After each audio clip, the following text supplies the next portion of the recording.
ঘটনাগুলো বেশিরভাগ ঘটে রাজধানী ঢাকা শহরে, রাজধানী ঢাকার বাইরেও ঘটে। ঘটে রাজধানী ঢাকার লোকাল বাসগুলোতে, ঘটে বিভিন্ন এলাকার লং রুটের ট্রেন সার্ভিসগুলোতে, লোকাল রুটের ট্রেন সার্ভিসগুলোতে। একমাত্র সম্ভবত মেট্রো রেলে ঘটনাটা ঘটে কিনা আমার ব্যক্তিগত অভিজ্ঞতা নেই, এই অভিজ্ঞতার সম্মুখীন হয়নি। তবে ঢাকার বাইরেও সেটা ঘটে। কি ঘটে? যেটা ঘটে সেটা হচ্ছে যে মসজিদ মাদ্রাসার নামে চাঁদাবাজির ঘটনাগুলো ঘটে, প্রতিনিয়তই আমরা দেখি। এবং আমরা ধর্মপ্রাণ মুসলমানরা সেন্সিটিভ ইস্যু, যেহেতু মসজিদের কথা বলে টাকা চাচ্ছে, মাদ্রাসার কথা বলে টাকা চাচ্ছে, এটাকে আমরা নেগেটিভলি দেখি না, যে যার মতো করে টাকা দিই। কিন্তু সেই টাকাগুলো যে মসজিদ নির্মিত হওয়ার খাতে ব্যবহার হচ্ছে নাকি ওই চাঁদাবাজের পকেটে যাচ্ছে, সেই খবর আমরা রাখি না।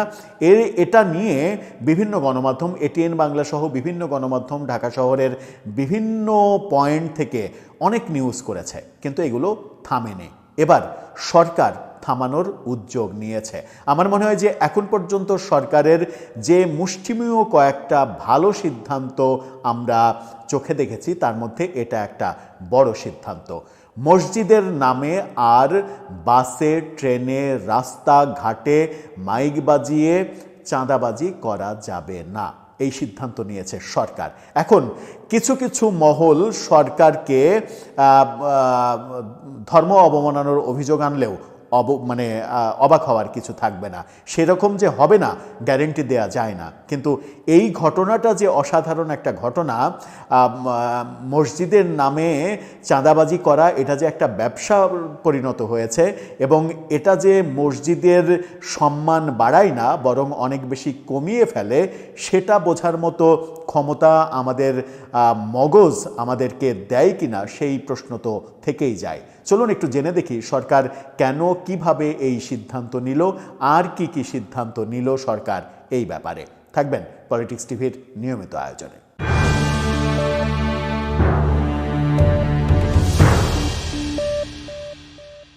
দর্শক, বলছিলাম মসজিদের নামে চাঁদাবাজি করা যাবে না। এর আগে আওয়ামী লীগ সরকারও এরকম একটা উদ্যোগের চেষ্টা করেছিল, কিন্তু পারেনি। পলিটিক্যাল সরকার এই কাজটা করতে পারবে না। এই কারণেই তারা মনে করবে যে ওহো, ভোট নষ্ট হয়ে যাবে। আওয়ামী লীগ ধর্মনিরপেক্ষ দল, মুক্তিযুদ্ধের পক্ষের দল, প্রগতিশীল দল, এগুলো আমরা মুখে মুখেই শুনি, কিন্তু আওয়ামী লীগ তার শাসনামলে ধর্মনিরপেক্ষতার ইস্যু প্রতিষ্ঠিত করেছে কত পার্সেন্ট, সেটা নিয়ে ব্যক্তিগতভাবে আমার অনেক বেশি ডাউট রয়েছে। আওয়ামী লীগ শিক্ষা ব্যবস্থাকে ধর্মীয় লেবাসে যেভাবে একেবারে ধ্বংস করে দিয়েছে, সেটা বাংলাদেশের ইতিহাসে এইভাবে শিক্ষা ব্যবস্থা আর কেউ ধ্বংস করেনি। আওয়ামী লীগ ভোটের রাজনীতির জন্য যাদের সঙ্গে আঁতাত করেছে, ভোটের রাজনীতির জন্য যে সকল প্রকল্প বাস্তবায়ন করেছে, সেগুলো ধর্মনিরপেক্ষ প্রগতিশীল একটা দলের থেকে আশা করা যায় না। কিন্তু এই সরকারের যেহেতু রাজনৈতিক এজেন্ডা থাকার কথা নয়, সেহেতু এই সরকার এই কাজগুলো খুব সহজেই পারার কথা। অবশেষে তারা পেরেছে। কি সিদ্ধান্ত হলো? বাংলা ট্রিবিউনের শিরোনামটা দেখে নিতে পারেন। সেখানে বলা হচ্ছে, মসজিদ ব্যবস্থাপনা নীতিমালা 2025, মসজিদের নামে যানবাহন, রাস্তায় চাঁদা তোলা যাবে না। জনগণের স্বেচ্ছায় প্রদত্ত দান, অনুদান, সরকারি বেসরকারি প্রতিষ্ঠান, বিদেশি সংস্থা বা অন্য কোনো উৎসের আর্থিক সহযোগিতায় মসজিদ নির্মাণ ও পরিচালনা ব্যয় নির্বাহ করতে হবে। তবে মসজিদের নামে যানবাহনে, রাস্তাঘাটে চাঁদা আদায়, উত্তোলন করা যাবে না, এই বিধান রেখে মসজিদ ব্যবস্থাপনা নীতিমালা 2025 জারি করেছে অন্তর্বর্তী সরকার। এই নীতিমালা করার জন্য অন্তর্বর্তীকালীন সরকারকে আমাদের পক্ষ থেকে অভিবাদন জানাচ্ছি। এছাড়া বিধিমালায় রয়েছে, অবৈধ স্থানে মসজিদ নির্মাণ করা হলে তা উচ্ছেদ করা যাবে, আর যারা নির্মাণ করবেন তাদেরও আইনের আওতায় আনা হবে। এটা আরও একটা ভালো সিদ্ধান্ত। এই দেশে যেটা আমরা বিভিন্ন আড্ডায় যে আলোচনাটা করতাম, আপনি কোনো অবৈধ জায়গা দখল করতে চান, একটা অবৈধ জায়গায় আপনি একটা হাই রাইজ বিল্ডিং করতে চান, হাই রাইজ বিল্ডিং যদি করতে চান তাহলে একটা অবৈধ মানে ধরে নিন যে একটা অবৈধ জায়গা, সেখানে আপনি একটা 5 তলা 7 তলা বিল্ডিং করবেন। তো 5 তলা 7 তলা বিল্ডিং যদি করতে চান তাহলে আপনি ওই বিল্ডিংটা করলেন, বিল্ডিংয়ের একটা মাঝখানের একটা ফ্লোরে একটা ফ্লোর মসজিদ বানিয়ে দিলেন। মসজিদ বানিয়ে দিয়েছেন, তো ওই আপনার কি অবৈধ জায়গা, কি নিয়ম না মানা, কি বিল্ডিং কোড, কি রাজুকের অনুমোদন, কোনো কিছু লাগবে না। জীবনে কোনো সরকার, কোনো কর্তৃপক্ষ ওই বিল্ডিং ভাঙতে যেতে পারবে না, কারণ ওই বিল্ডিংয়ে মসজিদ আছে। এই ধারা অবলম্বন করে বাংলাদেশে এখন পর্যন্ত বহু ঘটনা ঘটেছে, এরকম নজির রয়েছে।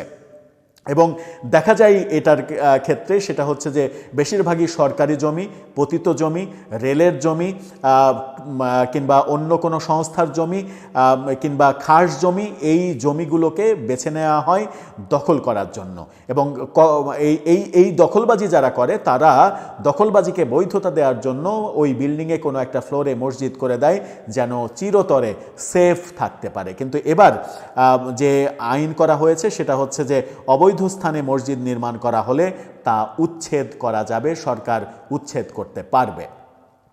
2024 সালের 26 জানুয়ারি অষ্টম জাতীয় সংসদের একাদশ অধিবেশনের পঞ্চম বৈঠকে জরুরি জনগুরুত্বপূর্ণ বিষয়ে মনোযোগ আকর্ষণ করে উত্থাপিত এক নোটিশের জবাবে তৎকালীন ধর্ম প্রতিমন্ত্রী জানিয়েছিলেন এরকম একটা উদ্যোগ নেওয়া হবে, কিন্তু তারা করতে পারেনি।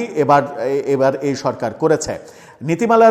নীতিমালার মসজিদ নির্মাণের স্থান সংক্রান্ত বিধানে বলা হয়েছে, শরিয়া সম্মত স্থানে এবং মসজিদ নির্মাণের উদ্দেশ্যে সংশ্লিষ্ট মসজিদের নামে ওয়াকফ, দান, ক্রয়কৃত এবং আইন অনুযায়ী যথাযথ কর্তৃপক্ষ কর্তৃক বরাদ্দকৃত জমিতে মসজিদ নির্মাণ করতে পারবেন। হয় ওয়াকফ করা জমি হতে হবে, দান করা জমি হতে পারে, কিংবা কিনে রেজিস্ট্রি করা জমি হতে পারে, অথবা সরকারের যথাযথ কর্তৃপক্ষের বরাদ্দ করা মসজিদের নামে বরাদ্দ করা জমি হতে পারে। আপনি ইচ্ছা করলেই রেলের জমি আছে, এই সংস্থার জমি আছে, ওই সংস্থার জমি আছে, এই পক্ষের জমি আছে, ওই পক্ষের জমি আছে, যে কোনো একটা জায়গায় আপনি মসজিদ তৈরি করলেন, আর কদিন পরেই বলবেন যে মসজিদের গায়ে হাত দেওয়া যাবে না। এ কাজ করা যাবে না, এ কাজ করার দিন শেষ।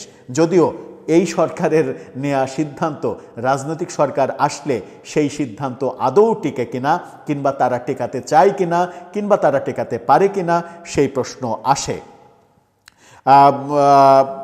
এছাড়া অনেকগুলো সিদ্ধান্ত নেওয়া হয়েছে, সেটা হচ্ছে যে মসজিদে নারীদের নামাজ পড়ার ব্যবস্থা করার বিধান করা হয়েছে। মসজিদে কর্মকর্তারা, এটা একটা গুরুত্বপূর্ণ বিষয়, রাজনৈতিক কার্যক্রমে অংশ নিতে পারবে না মসজিদে যারা কর্মরত, ইমাম, মুয়াজ্জিন, খাদেম, এরা কোনো রাজনৈতিক দলের পারপাস সার্ভ করতে পারবে না। এবং মসজিদে কোনো রাজনৈতিক চর্চা করা যাবে না, কোনো ধরনের কোনো রাজনৈতিক আলাপ চর্চা এগুলো করা যাবে না। শুধুমাত্র ধর্মের কথা, ধর্মের আলোচনা এগুলো করা যাবে, আর কিছু করা যাবে না। এছাড়া ইমাম খতিবদের বেতন কাঠামো কী হবে সেগুলো নিয়েও সিদ্ধান্ত হয়েছে। আমার মনে হয় যে এই সরকারের একটা চমৎকার সিদ্ধান্ত। মসজিদের নামে যা কিছু হতো অরাজকতা এবং দখলবাজি এবং এই যে চাঁদাবাজির যে উৎপাত, আমার মনে হয় যে এই মসজিদের সাথে এই ব্যাপারটাও জুড়ে দেওয়া উচিত ছিল যে মসজিদ এবং মাদ্রাসার নামে চাঁদাবাজি করা যাবে না।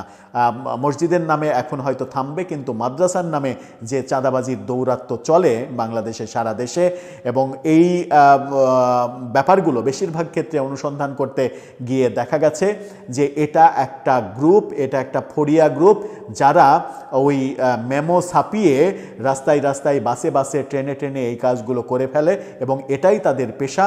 বিভিন্ন গ্রুপের সঙ্গে কিংবা বিভিন্ন প্রতিষ্ঠানের সঙ্গে তাদের চুক্তিই থাকে যে এই ইনকাম করবে, তোমার 50 টাকা, আমার 50 টাকা, তোমার এত টাকা, আমার এত টাকা, এভাবে চুক্তির বিনিময়ে কাজগুলো হয়, যেগুলো কোনোভাবে ধর্মের নামে বৈধতা পেতে পারে না। দর্শক, আপনার কি মনে হয়? আপনারা যারা সরকারের সমালোচক, তারা অন্তত কি একবার বলবেন সরকার একটা ভালো কাজ করেছে, নাকি এই ক্ষেত্রেও সমালোচনার ধারাটা অব্যাহতই থাকবে? আপনার মতামত জানিয়ে লিখতে পারেন আমাদের কমেন্ট বক্সে।